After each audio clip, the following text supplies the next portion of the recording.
Dobrý den z Orlického záhoří.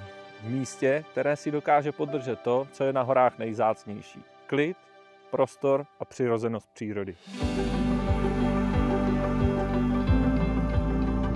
Pozemek, který má přes 4000 m2, je na místě, kde se potkává horský charakter, stabilní poptávka po ubytování a zároveň žádná přetížená turistická oblast.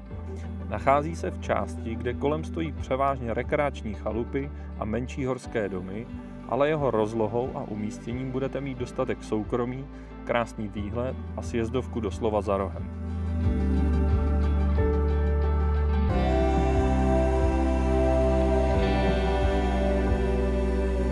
Ať už hledáte místo pro rodinu, rekreaci nebo celoroční využití, tohle stojí za to vidět.